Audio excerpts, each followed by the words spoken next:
التعامل معاه بشكل كويس، هو حد طيب جدا. بدأتوا تفهموا كلامه؟ وحد طبعا.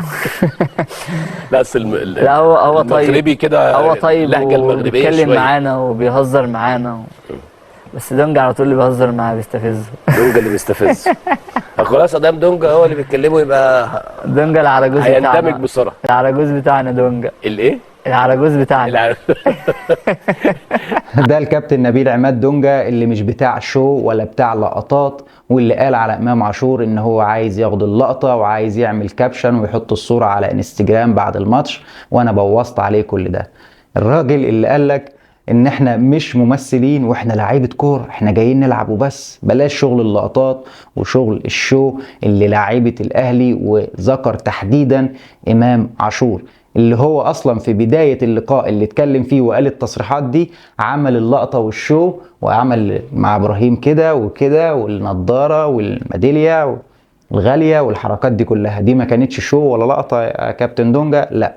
ولكن احنا مش ممثلين، بس انا بنظر على الناس وانا هعمل اللي انا عايزه. ومفيش اكتر من الرد بتاع الاسطورة الاستاذ المحترم السوبر منسي، قال لك ده العرجوز، مش اراجوز، عرجوز.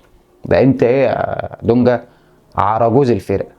هم مسمينك كده، انت اسمك كده، انا ما جبتش حاجه من عندي، ده انت اسمك في نادي الزمالك العرجوز. طبعا هو الراجل طيب يعني، ناصر منسي جدا الاسطوره والسوبر منسي، فقال لك يعني باللغه الدارجه عندهم العرجوز، اللي هو الاراجوز بتاع الفرقه. ده انت في حد بيعمل لقطة ولا شو اكتر من الاراجوز؟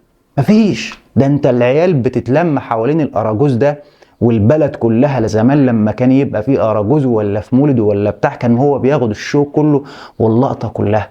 فمعنى ان الاسم ده بيطلق عليك في نادي الزمالك ان انت انت انت مالك اللقطات ومالك الشو يا اراجوز.